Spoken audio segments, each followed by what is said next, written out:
a war film so violent it got buried by Hollywood. A doomed Western that destroyed its director's career. And that's just the start. These are Martin Scorsese's wildest guilty pleasures. You kinda guess this isn't a typical war movie right from the opening scene. There's Michael Caine, driving a corpse through the desert while Italian march music plays. Play Dirty isn't a sadistic film, but it's mean. The characters have no redeeming social value, which I love, Scorsese said. Michael Caine hated director Andre de Toth, calling him a sadistic bully who put the cast and crew in real danger. And he wasn't wrong. One scene involving an exploding truck nearly went horribly wrong. Caine and Nigel Davenport barely avoided getting hit by flying debris when the explosion went off too early. Unlike a lot of war movies from that era, Play Dirty doesn't glorify anything. It's cynical, brutal, and leaves no room for heroics. The nihilism, the pragmatism, it's frightening. Rod Taylor versus the Mau Maus. That's Dark of the Sun in a nutshell. It was the most violent movie Scorsese had seen at the time, and for good reason. There's a fight scene with chainsaws. There's a sequence where a train full of refugees almost escapes, but the power cuts out, and they roll back down the hill, right into a massacre. The whole thing is unrelentingly brutal, and Scorsese even called it truly sadistic, but said it should be seen. The violence was so extreme that one scene, the chainsaw execution, was almost banned. Even today, it's still one of the most shocking moments in 1960s cinema. But for all the bloodshed, it's also infamous for another reason. It's unapologetic racism. The film is so politically incorrect that Hollywood essentially ignored it over the years, probably because no one wanted to acknowledge it. But for all its flaws, Dark of the Sun has its fans. Not just Scorsese, but Quentin Tarantino too, calls it one of his favorite war films. This movie was made for pocket change. On a ridiculously low budget, it tries to tell the entire history of the FBI. Pretty Boy Floyd, Ma Barker, Bonnie and Clyde, John Dillinger, all in one movie. But instead of a coherent crime film, it plays out like a choppy, low-budget documentary. Paul Birch, mostly known for sci-fi B-movies, plays Dillinger, but thanks to the movie's patchwork editing, he barely even feels like the same character from scene to scene. The whole thing feels like a poor man's Untouchables, trying to cash in on the gangster craze but not having the budget to actually pull it off. Still, Scorsese sees Guns Don't Argue as something to study. It's an amazing film. It's to be studied, because it shows you how to make a film on a low budget. Shot in just over a week on a shoestring budget, Murder by Contract is as stripped down as Noir gets. The film follows a contract killer, played by Vince Edwards, who starts to unravel when he's assigned to murder a woman. Scorsese has called this the single most influential film on his career. He even tried to include a clip of it in Mean Streets, but had to cut it for time. The Getting in Shape montage, that's where Taxi Driver got the idea. Scorsese compared director Irving Lerner to Bresson and Jean-Luc Godard, saying Murder by Contract puts filmmakers to shame with its economy of style. Neighborhood guys who didn't know anything about movies loved it too. They just knew there was something unique about it.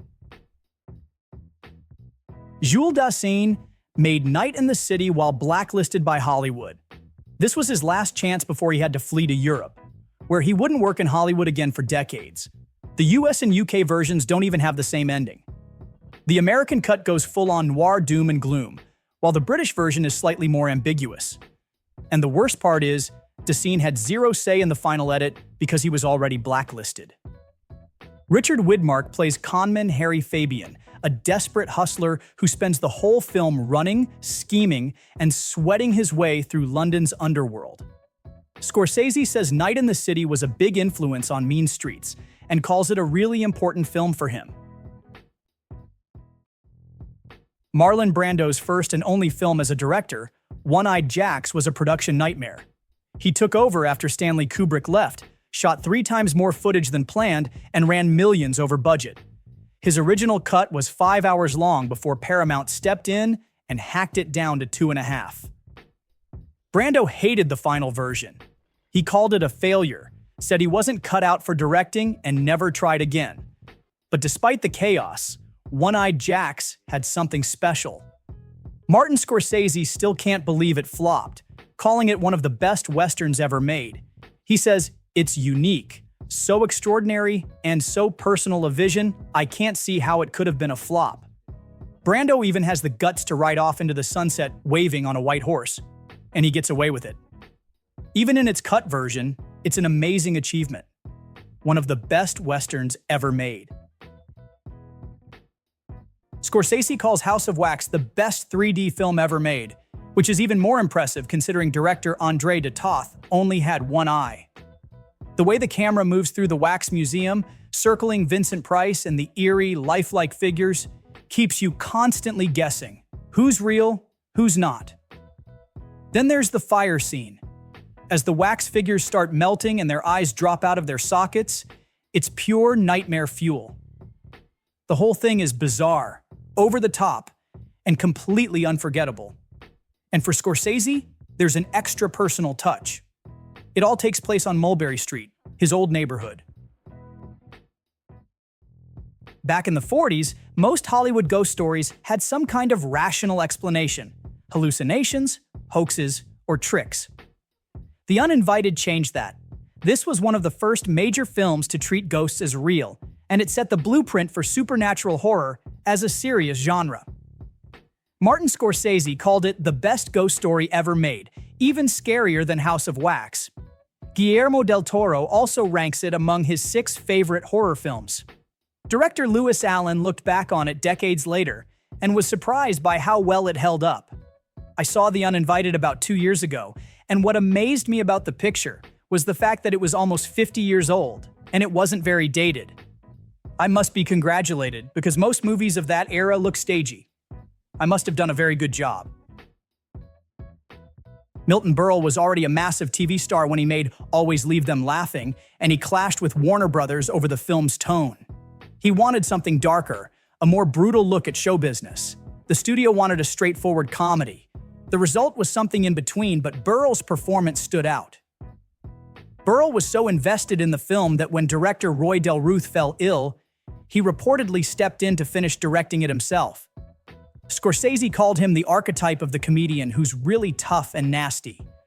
This is one of the most honest films about comedians. I admire the guts it took for Berle to make this autobiographical film about a completely dislikable guy.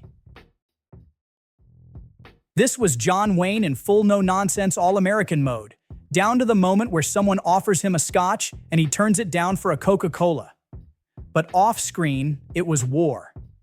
Otto Preminger was a tyrant on set, known for humiliating actors, but Wayne wasn't having it. The two clashed so many times that Wayne reportedly told Preminger to shove it.